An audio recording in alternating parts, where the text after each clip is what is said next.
Welcome to the Codecast podcast.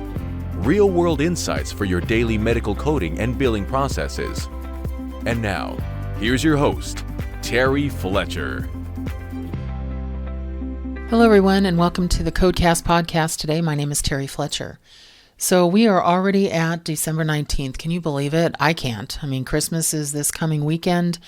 Luckily, my daughter's coming out, so I get to see them, so I'm happy about that. Don't even ask me about my Pittsburgh Steelers. 3 losses in a row, and we're now 7-7. Don't want to talk about it. I'm already crying in my wine. Actually, I'm not drinking wine lately, so how about crying in my coffee? Oh, so frustrating. Anyway, what are we going to talk about today? Let's make it a happier conversation. It's December. It's the holiday season. And I wanted to bring up something that I read on the Federal Register. So I've given you a couple of tidbits. We talked about the new code recently that is going to be allowed for primary care in some specialties, and that's the code that they're adding on when the care is going to be additional for that patient with a longitudinal relationship with the physician for complexity. But what about social determinants of health? I don't know if you actually saw this. And this is again from the 2024 physician fee schedule. And it's also in the Federal Register, but it's a new HCPCS code, and it's G0136, and it's defined as administration of a standardized evidence-based social determinants of health risk assessment, 5 to 15 minutes, not more often than every 6 months. The risk assessment is in relation to the patient's social risk factors that influence the diagnosis and treatment of medical conditions that you are addressing. So this service can be performed in outpatient settings, and there are some exceptions on discharge visits as long as the discharge means that you have to plan something for that patient to, either come back or you're going to be dealing with something to try and meet those needs. So if you're adding it to a discharge visit 99238 in the hospital, CMS expects that patients with certain unmet needs, again, relating to social determinants of health, there will be follow-up visits either as outpatients or transitional care management visits to try and meet those needs. They will be subject to cost sharing, okay?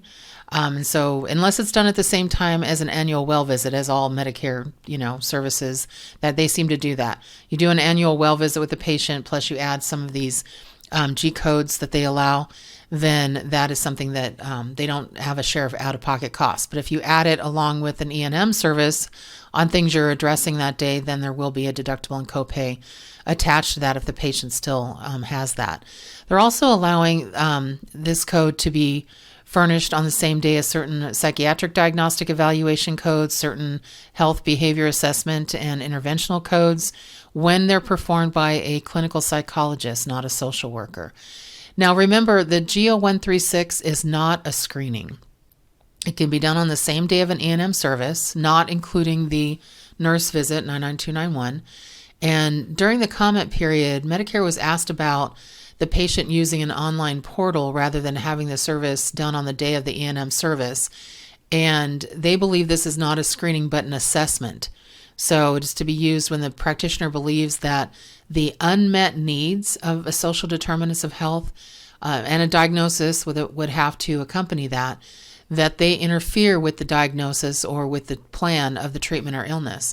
So when we talk about social determinants of health, we're talking about economic stability. Can the patient afford their medications? Are they now taking their meds and cutting them in half? And so it's not giving the physician the outcome they expected.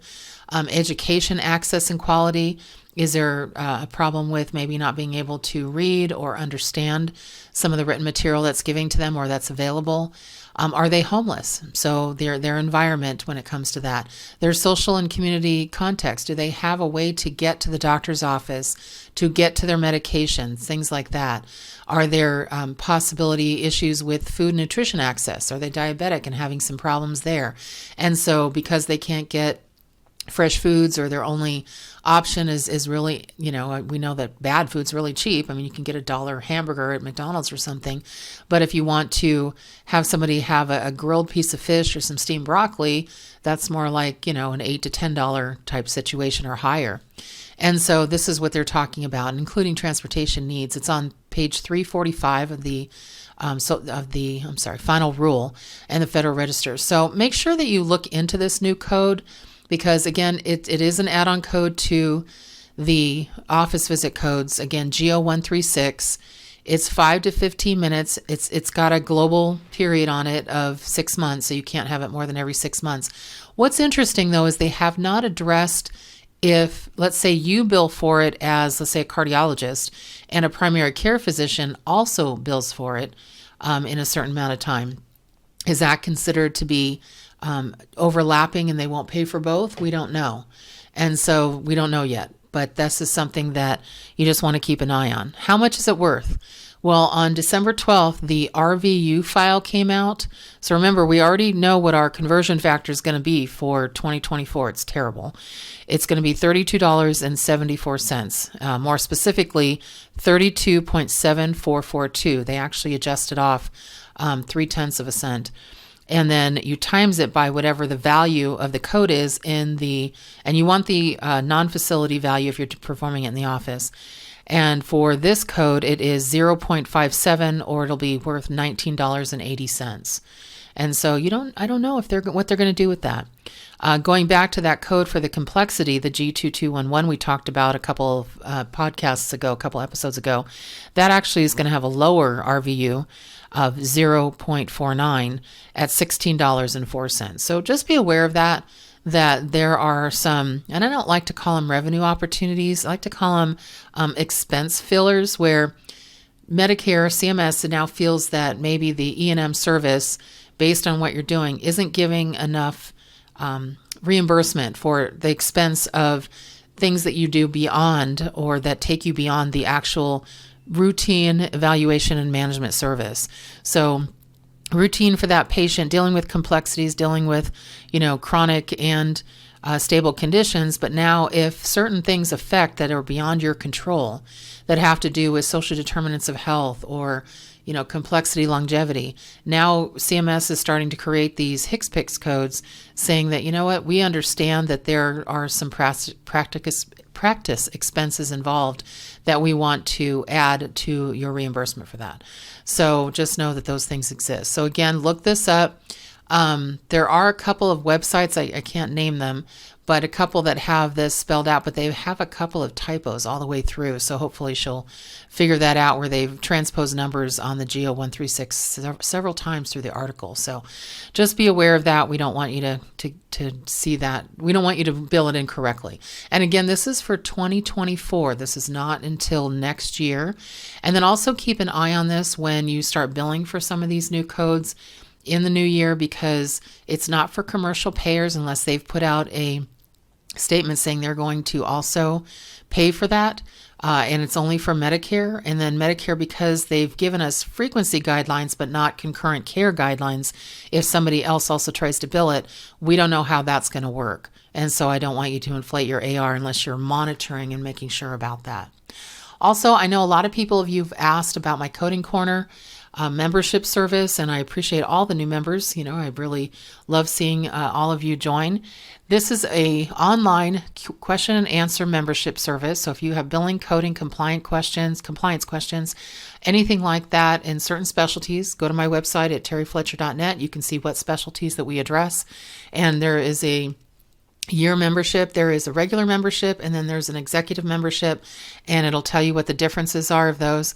We also help you to file appeals, write appeals, and deal with any problems that you're having when you get denials. So for denials management. So take a look. It also gives you some discounts on webinars, and also if you need a practice audit. So anyway, take a look at that. I know a lot of you have said, hey, we want to join your membership. And so I've been getting a lot of DMs, and I just want to make sure that that was there for you.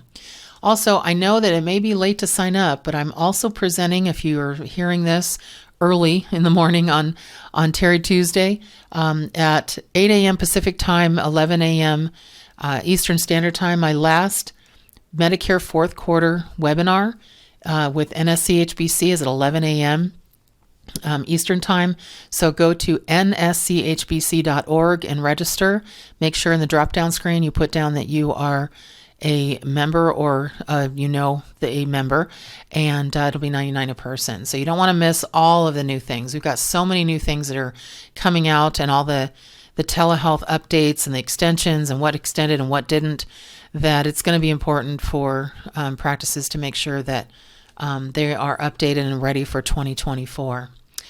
Okay, so I also wanted to mention, I forgot, somebody asked me, I have an ebook I have two of them actually, on my website, again, terryfletcher.net. Look under products. One is a cardiology resource coder, and then the other one is the gastroenterology coding resource. So they're ebooks, so they come in PDF. And they're pretty reasonable compared to what you're getting for the paper books. But if you are in those two specialties, you might want to consider that. I have a telehealth book coming out, and then also NAMAS hopefully will be publishing my audiobook on telehealth here shortly. So we've completed that at the end of last month. Okay, well, everyone, I'm going to see you one more time, but it will be after Christmas on the 26th. Will be our last of the year. I never, ever miss a Tuesday. Haven't in 7 years. We've got over 600,000 downloading listeners now. I thank every one of you for participating and always keeping our numbers pretty high. And we will do Top 10 Tuesday next week for the year of some of the top 10 questions that I've been getting on coding.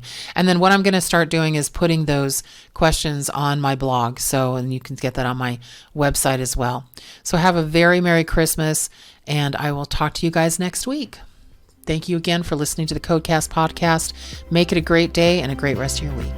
For more information on medical coding, billing, auditing, and compliance, including how to hire Terry, follow Terry on Twitter @TerryCoder1 or visit her website at www.terryfletcher.net. Podcast producer Joe Kuzma. Music producer Dassassin Music.